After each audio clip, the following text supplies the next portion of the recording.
Bonjour à tous, vous êtes bien sur Médiane TV. Bonjour à tous, sauf à ceux qui maltraitent, abattent ou abandonnent leurs animaux. Dans ce numéro d'Alternative, on va parler d'une loi, la loi 19.25 qui vient d'être votée. Une loi qui fait débat. Vous allez comprendre pourquoi avec nos deux invités, Ahmed Touizi, président du groupe PAM à la Chambre des représentants, et Salima Kadaoui du Sanctuaire de la Faune à Tanger. Bonjour à vous deux. Et puis un revenant. Bonjour. Un revenant. Bachir Thiam, rédacteur en chef à Médiane TV. Bachir Thiam, vous m'avez abandonné? Non, je suis là. Bonjour Mehdi.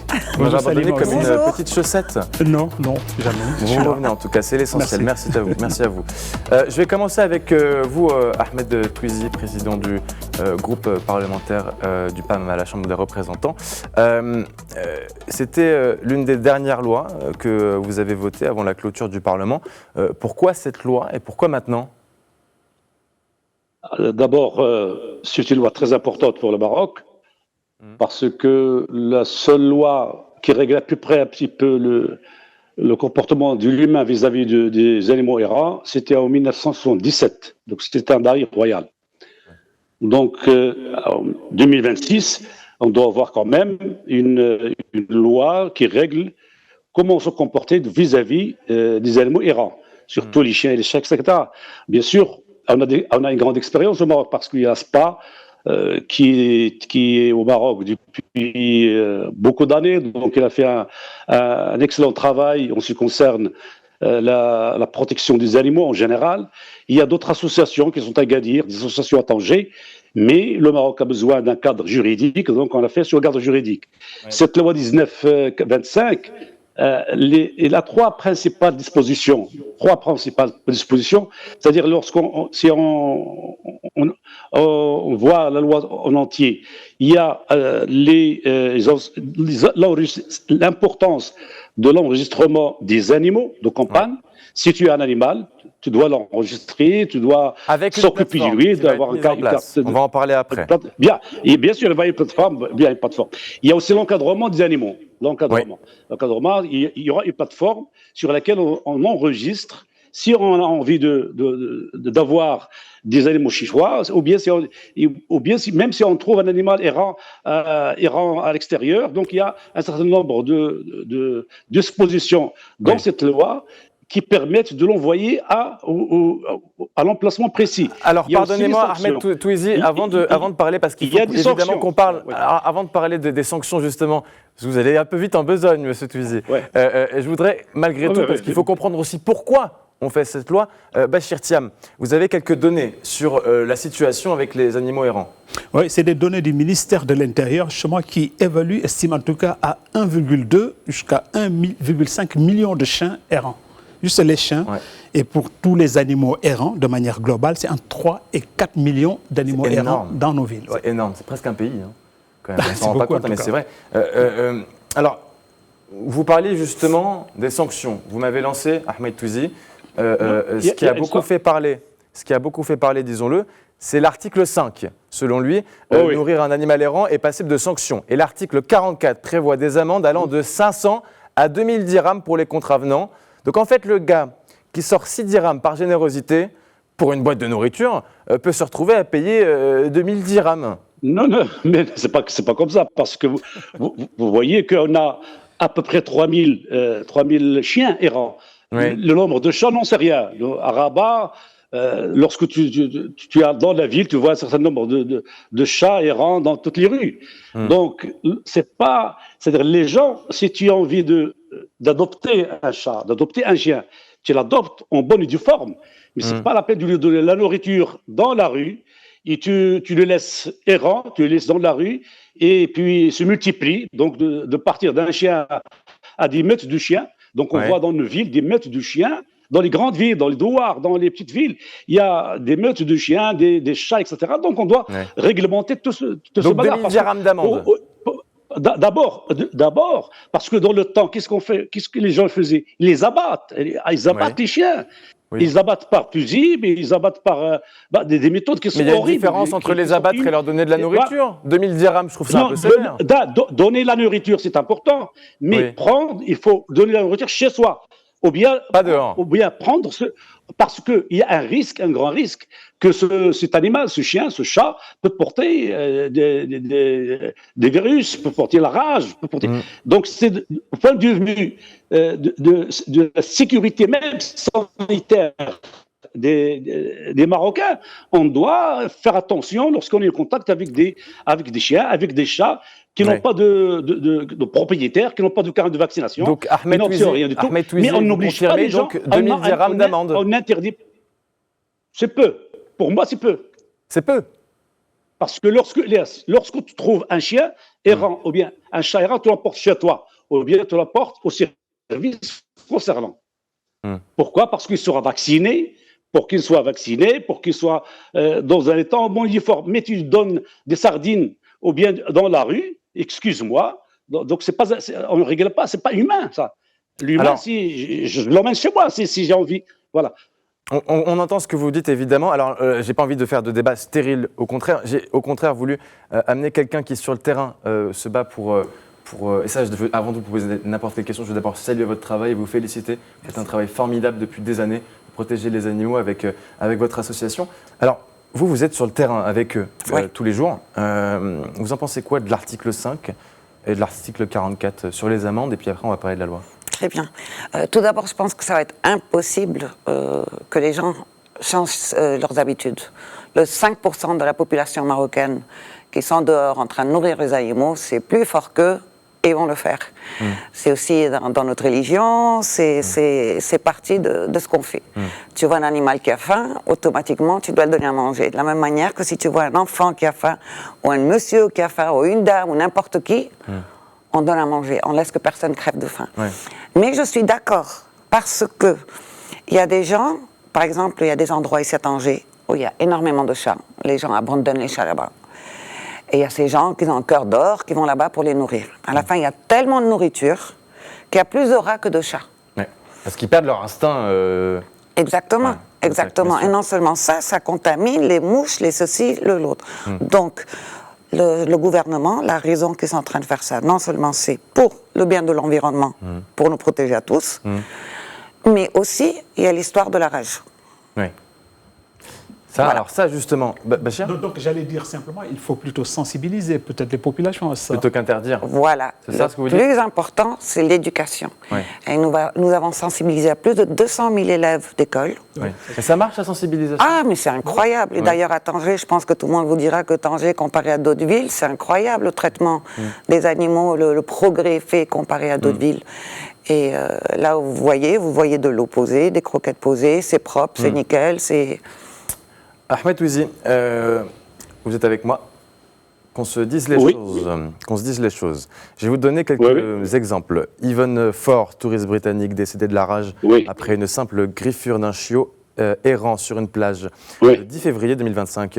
Une touriste suisse à Tarazout, morte après avoir été mordue en jouant avec un chien errant. Et puis cette touriste française de 44 ans, on se rappelle, tuée en 2022 par une meute de chiens errants près de Dakhla. Enfin bref, on en a beaucoup. Vos propositions, sur le papier, si j'entends ce que me dit Salima, elles sont bien. Mais est-ce qu'elles sont vraiment applicables ? Ou est-ce que ce n'est pas plutôt, excusez-moi, une fuite en avant de l'État ? Nous, on a mis la loi, maintenant, s'il y a un problème, c'est de votre faute. Non, mais non, c'est pas ça. Elle se pose la question. Donc, vous savez très bien, on est tous d'accord que... Non, on est tous d'accord maintenant qu'il y a vraiment un problème des chiens errants et des chats errants dans notre pays. Oui. Donc, tu pars à Casablanca, Marrakech, là où tu pars, à la plage, etc. Donc, ça pose un vrai problème. Parce qu'ils se multiplient rapidement, parce que lors de la nourriture à l'extérieur, il n'y a pas de centre d'accueil et de prise en charge effectif.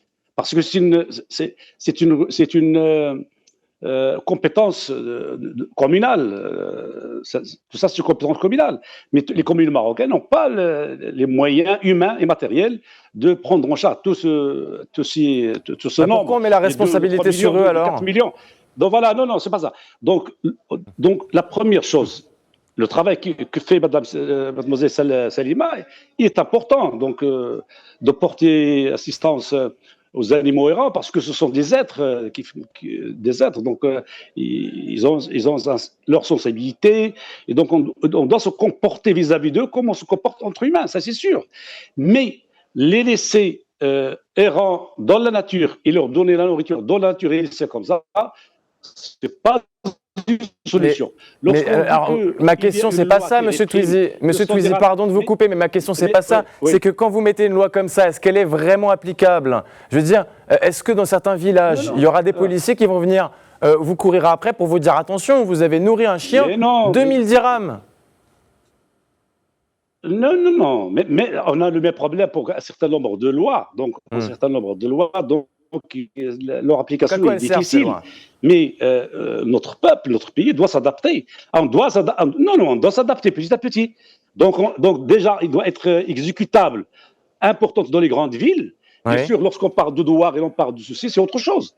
Mais dans les grandes villes, on est censé être vraiment se soucier qu'on a une loi qui régit le comportement de l'humain vis-à-vis des animaux. Donc on a la loi, mais vous faites ce que vous voulez, quoi. Donc en fait, on donne une loi pour que, mais les gens, c'est à eux-mêmes de se responsabiliser. Ça peut être le cas. À Marrakech, je dis à Marrakech, dans les grandes villes, donc lorsqu'on a une loi, bien sûr une loi, on ne se comporte pas de la même chose. La loi à Casablanca, à Marrakech, à Tétouan, à Tanger, comment se comporte au Haut-Atlas? C'est pas la même chose. Et puis au Haut-Atlas, on n'a pas ce problème. On n'a pas vraiment ce problème dans la campagne, la haute campagne. Le problème, alors, dans les grandes villes, il y a des gens qui sont éduqués, qui savent la loi, qui savent, bien sûr, on ne les réprime pas parce qu'on donne la nourriture au Chéhéra. On les réprime parce que dans la loi, il stipule que normalement, lorsqu'on trouve un animal, il y aura des centres d'accueil et de prise en charge des animaux qui seront gérés par les communes. Donc, le ministère de l'Intérieur a déjà commencé à faire un exemple dans la région de Rabat Salé, c'est-à-dire un grand centre démontable qui est à Casablanca, qui est dans la région. Donc, je crois que le but, c'est de faire ce grand centre dans toutes les régions et puis de les duplier au niveau des régions et des communes. Mais est-ce qu'on a les moyens pour ça? Est-ce que les communes ont les moyens pour ça, Monsieur Twizy? Est-ce que les communes ont les moyens pour ça? Non, mais peut-être. Comment on fait alors? Déjà, le ministère de l'Intérieur parle. Non, ils ont déjà commencé. On a déjà commencé. Il y a un certain nombre de communes qui ont déjà commencé à ramasser les chiens et à les emmener dans des centres qui sont des centres d'accueil. À Marrakech, il y en a un centre. À Casablanca, je crois qu'il y a un centre, mais ils sont insuffisants. Parce qu'on a quand même 4 millions, 3 millions. Alors, donc je pense que, Monsieur Twizy, pardon, je crois qu'il y a quelques petits bugs. Il y a quelques petits bugs, Monsieur Twizy. Essayez de régler un tout petit peu et c'est parfait parce que ça me laisse la transition parfaite pour demander de réagir parce que vous enchaînez beaucoup.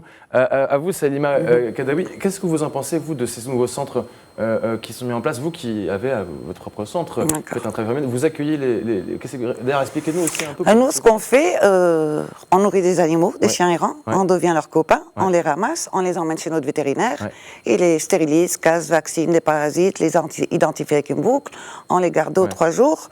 Une femelle, probablement, s'il était pleine, ça peut prendre 10 jours qu'elle reste avec nous sous antibiotiques, et puis on les remet dans leur territoire. Mais pour faire tout ça, ce qui est essentiel, c'est de sensibiliser. Encore, c'est l'éducation. Mais ça demande des moyens aussi, pardon.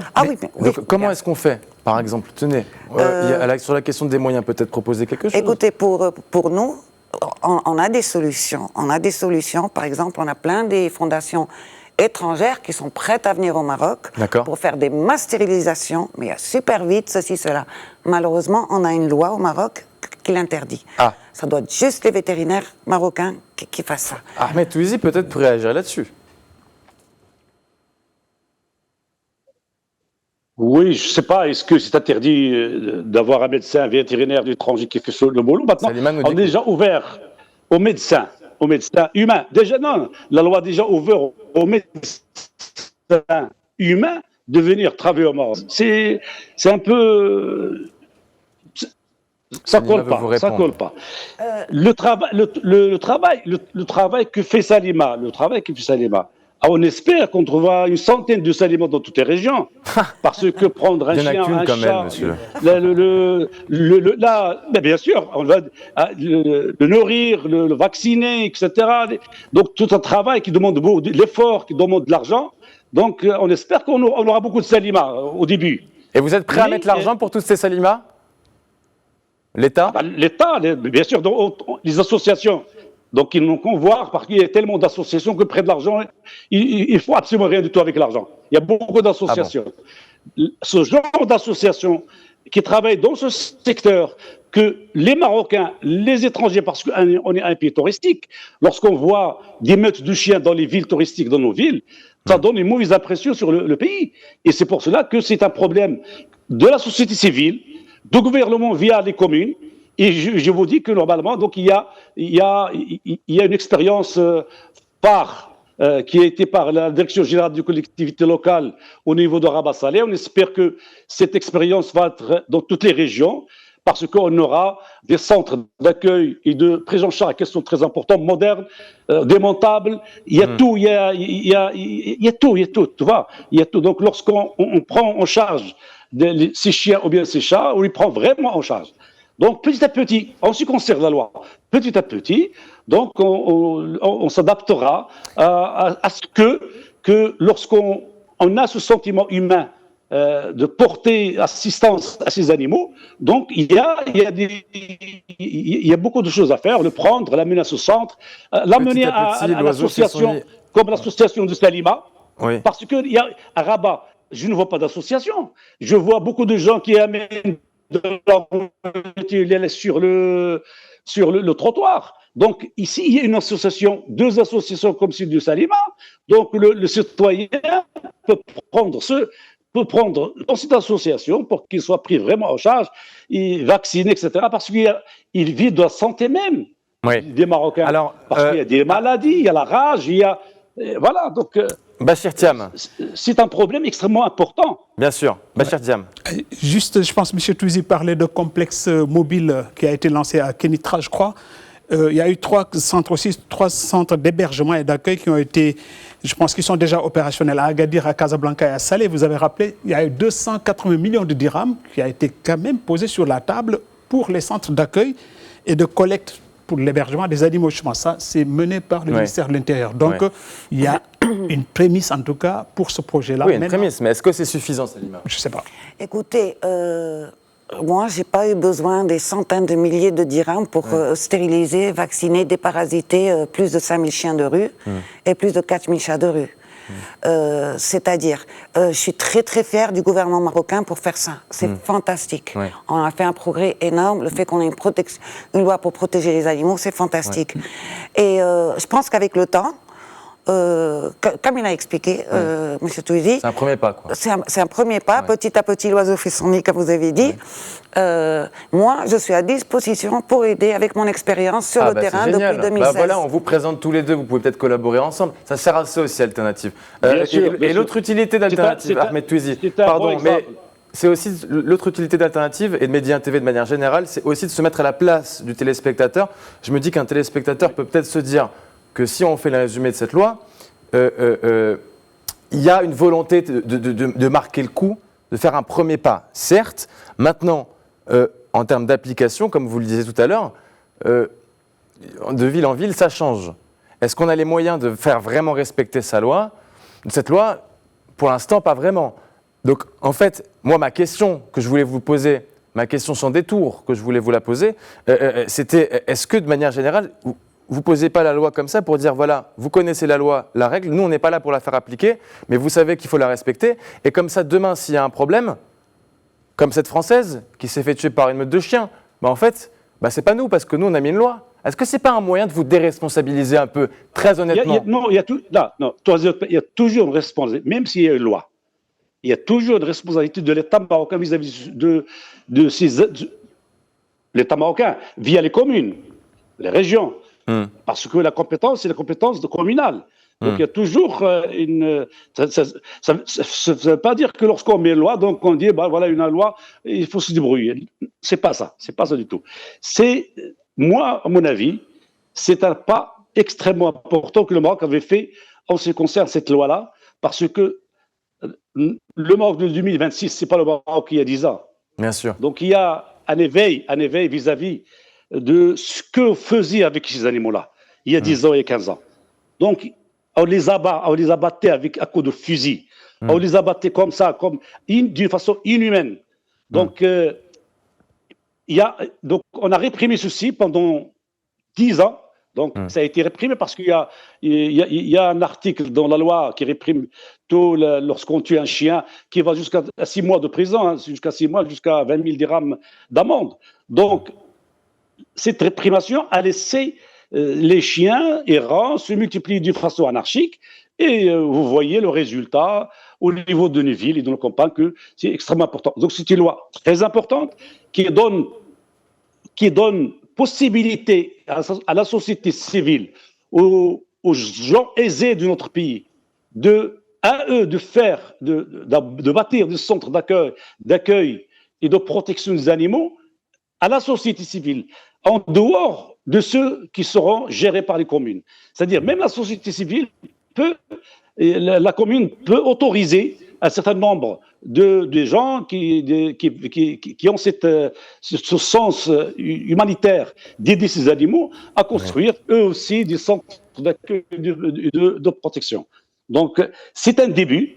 On va voir que dans 2 ans, 3 ans, on verra que déjà, l'argent qui est émis par l'État marocain, 280 millions de dirhams, c'est pas peu.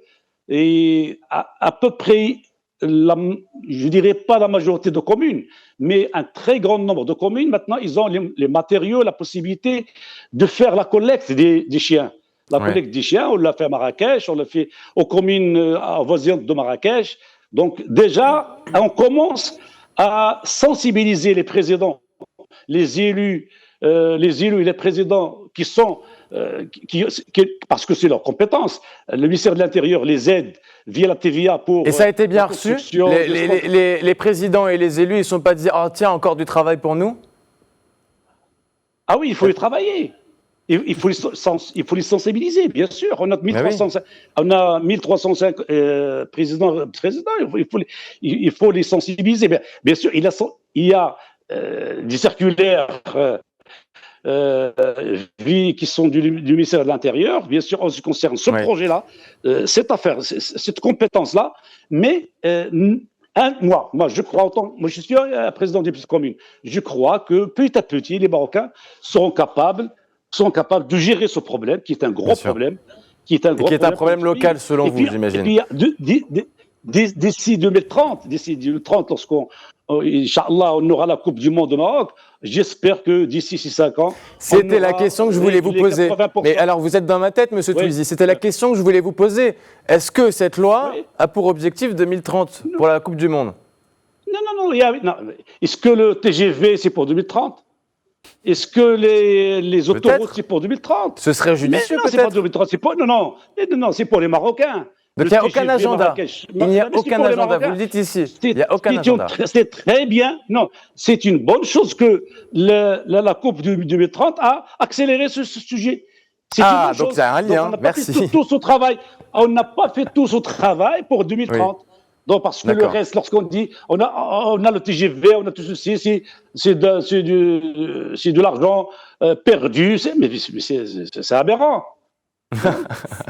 Bon, on a entendu votre cri de cœur. Salima, je me tourne vers vous sur une question pratico-pratique, parce qu'évidemment, c'est aussi la promesse d'alternative. Demain, moi, je suis un père de famille, par exemple. J'ai un petit peu peur pour mes enfants, parce qu'il y a une meute de chiens en bas de chez moi. Et qu'on ne sait pas ce qui peut se passer. Voilà. Évidemment, on parlait de l'abattage. Jamais. Jamais, pas de violence. Mais qu'est-ce que je dois faire, moi, si je suis un père qui a peur pour mes enfants? Qu'est-ce que j'appelle? Qu'est-ce que je dois faire? Si vous êtes sur Tanger, vous me contactez. Et si je suis à Rabat? Alors là, il faudra contacter quelqu'un d'autre, parce que nous, on travaille qu'à Tanger. Non, mais c'est ça le truc. Parce qu'on dit, pas d'abattage, pas de violence. Qui est-ce qu'on va voir? Un policier? Non, il doit y avoir un service d'hygiène quand même à Rabat et ailleurs. Il y a quand même le service d'hygiène qu'on peut appeler. C'est la municipalité. Il y a la municipalité, on peut contacter la commune. Donc, si c'est Rabat, ce sera ceux qui travaillent avec comment ça s'appelle? Ce qu'il a expliqué tout à l'heure à Salé, qu'ils ont construit le complexe mobile, là. Et malheureusement, c'est fantastique et franchement, je suis ravie. Mais on a des milliers de chiens. Donc, on ne peut pas ramasser des milliers de chiens et les mettre là-bas. Ça doit être petit à petit ramassé, stérilisé, relâché. et ça doit être fait. Oui, mais ça, c'est un niveau global. Moi, je me dis, voilà, le père qui ne sait pas quoi faire, bah, il va être un peu, évidemment, désemparé. Et vous avez un petit carnet, qu'est-ce que c'est? Ah, ça, c'est un petit livre. D'ailleurs, c'est grâce à la Global Alliance for Rabies Control, la fondation la plus grande de la lutte contre la rage. C'est pour sensibiliser les enfants. Comment se comporter avec un chien. D'accord. Qu'est-ce que c'est, si on a un chien, qu'est-ce qu'on doit faire, comment s'occuper. C'est disponible où, ça? Ben, moi, je l'ai pris du site, je l'ai downloaded et j'en ai imprimé des milliers. D'accord, bah, génial. Bah, voilà, bah, vous allez sur Internet, évidemment, tout est expliqué. Merci à vous trois. Merci. Salima Kadaoui, merci beaucoup. Bachir Thiam, rédacteur en chef à Média TV, et Ahmed Touzi, président du groupe PAM à la Chambre des représentants. Et puis merci à vous, très chers téléspectateurs, de nous suivre chaque semaine. Évidemment, l'émission est disponible en replay sur YouTube.